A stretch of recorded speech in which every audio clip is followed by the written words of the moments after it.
Wife's at the mall. Is my microphone on? My microphone is on. Because I got my little thing over there. Wife's at the mall. I'm recording B-roll footage, cutscene footage. I told you guys, I'm a real YouTuber now.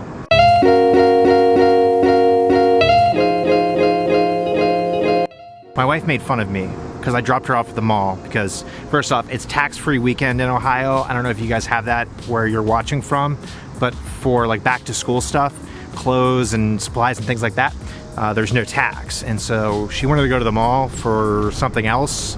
I dropped her off. Not going to the mall. I don't like the mall, really. So I decided to come and shoot some B-roll footage. And wouldn't you believe she made fun of me? The nerve, right? Listen, Psalm 23 was the text that we were in this morning at church, talking about the Lord is my shepherd and how he makes me lie down in green pastures. That makes me lie down. I was thinking about it because as I've been sharing through these couple of videos, sort of like when you go through a season where you're maybe you know what the Lord has called you to do, and yet you still kind of resist maybe a little bit. He kind of like has to force you. He makes you lie down in those green pastures. We were talking about what a shepherd does and how sheep, they don't really lie down because they're always anxious or they're always concerned. They don't have confidence. They might always be hungry, or there's something always going on that prevents them from lying down. When they finally do sort of relinquish and they trust completely in the shepherd, that's when they are able to lie down. When they've placed their trust in the shepherd, that the shepherd will take care of them. And I was thinking about that, and I was relating that to like my own life and the things that are going on in life right now. That where you might know that the Lord is calling you to do something, and then you push against it because you're concerned about other things or whatever is going on in your life that's causing you to doubt what the Lord has called you to do, and how like unrestful your soul can be, and how anxious you can become, and how you can focus on so many other things like the safety of your bank account, and is food on the table, or are there clothes on your back, and are the bills paid, and those things. Yeah, we should be concerned with those things, but at the end of the day, like, are you really concerned with making much of Christ in all that you do? Are you really confident that he says he's going to take care of you, and are you confident that that is true? This is the Word of God. Do you believe that it is the Word of God? And if you believe that it is, you've got to believe all of the words. You have to believe every word on all the pages. You can't just pick out the good things and apply it to your life, and take out the other things that you might not trust completely in and trust in something else. Something that you guys might not know, unless you follow me on Twitter. I think that's the only place that I've mentioned it. I have real bad insomnia. I have sleep apnea. Don't use my mask. That's my own fault. But I also have insomnia. And I am currently drinking coffee at 6 o'clock at night, which does not bode well for the chances of me falling asleep at a decent hour or at all until 3 or 4 in the morning. Because here's what will happen. I won't be able to fall asleep, so I'll toss and turn, and I'll get all warm, and then I have to come downstairs to the basement, and then I end up like getting on the computer to start doing work, and then a couple hours go by, and then the cycle just is not good. So, moral of that story is I should not be drinking coffee at 6 o'clock. I try not to drink coffee past like 4, but I'm tired, and I still have to finish the video. Okay, so to finish the day out, we were in Psalm 23, as I mentioned earlier on the video, and the reality of this, he makes me lie down in green pastures. And as I was listening to the sermon this morning that our pastor preached, and then reading it again this afternoon, just reminded by the fact that God so cares for us. He leads us beside still waters. He restores our soul. He leads in the paths of righteousness. And so often we try to push against that, and we fight, much like, and the imagery that was used in the sermon this morning was much like a sheep that is restless and lacks confidence in the shepherd, or is hungry, or is worried. They have so many things that will cause them to not be able to lie down.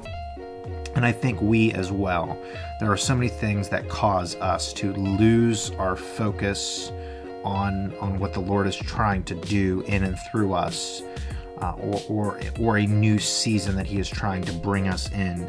And so often we want to hold on to comforts and things of the world, and all of these different vices that grab us, and we want to use that as our security. We want to use that as our comfort. And yet when we read a psalm like 23 in verse 6, surely goodness and mercy shall follow me all the days of my life, and I shall dwell in the house of the Lord forever. Ultimately, these things, and it's like there's the beginning of the psalm in verse 1, 2, and 3, talks about this good stuff. And then in the middle here, verse 4, even though I walk through the valley of the shadow of death, I will fear no evil. Death is there. It is not something that's going away. It is going to happen to everyone.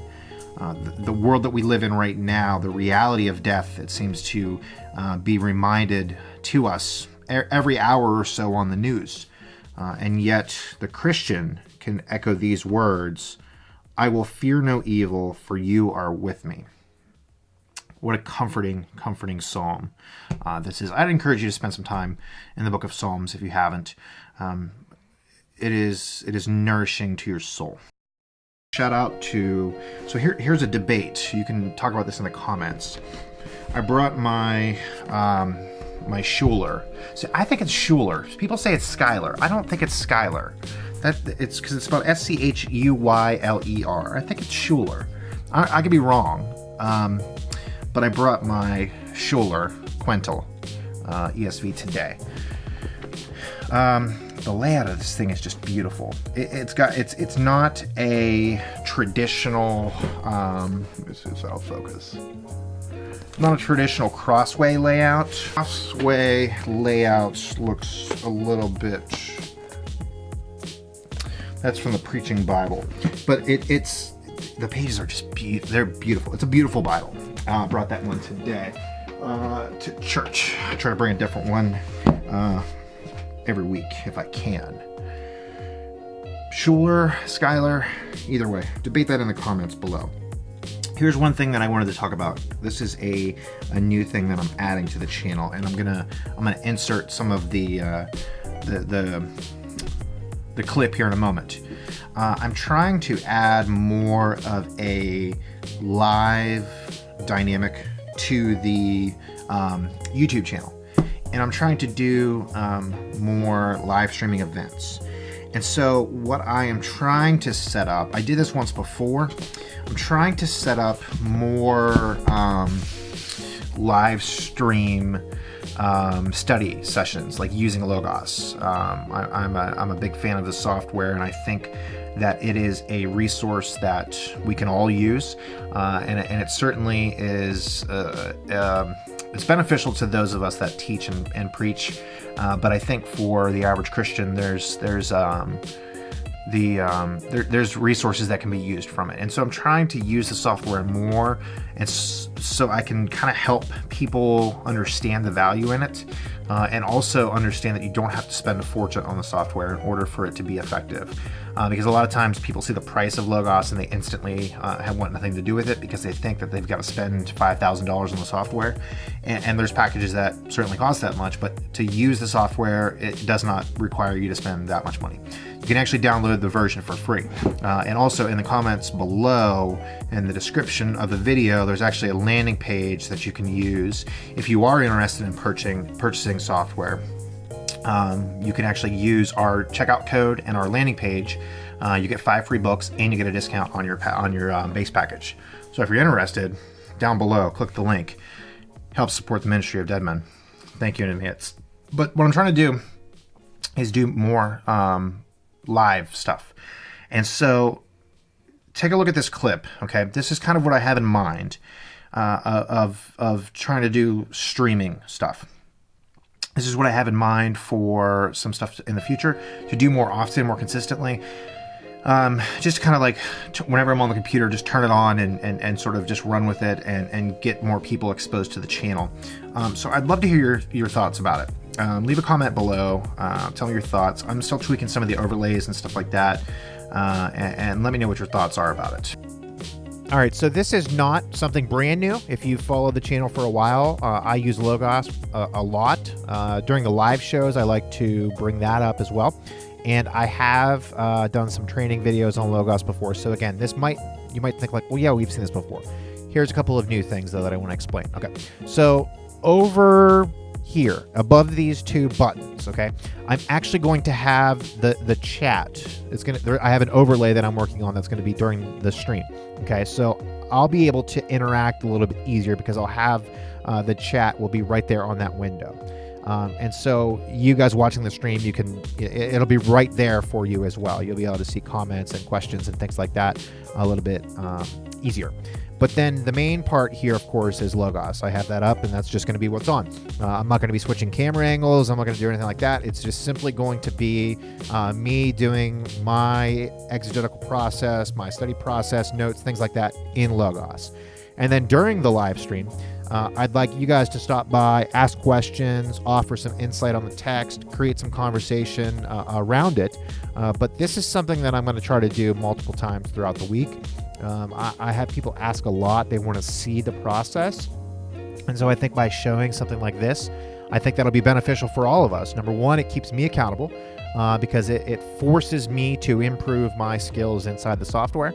And that's something personally that I'm always trying to do, is to learn the software more effectively. And so by having a live stream multiple times per week, you guys are going to pick up on stuff that I'm lacking, and then it's going to cause me to get better. And then that also increases the quality of the content. But then number two, it shows you guys Logos. It shows you that it's a software that is accessible to everybody. There's a free version that you can download right now, and you don't have to spend a lot of money inside the software. I'm also going to show you some of my layouts, my tips and tricks, things like that. And I would love to hear your feedback if you use the software on things that you have seen that works good in your setups, and I'd love to chat more about the software and how you use it. So that's kind of what this live stream is going to look like. Again, I have some changes that I'm going to make and things like that, and it's not going to be like, I'm not going to just be talking the whole entire time. I'm going to have this up and you guys can just stop by. That's kind of the goal. It's not going to be like the live show, like where I'm just blabbing away for 45 minutes. This is going to be just more like, hey, I'm on my computer, I'm studying, I'm just going to turn the live stream on, stop by, let's chat, let's kind of interact with the text together. That's sort of the goal behind doing this new avenue of content.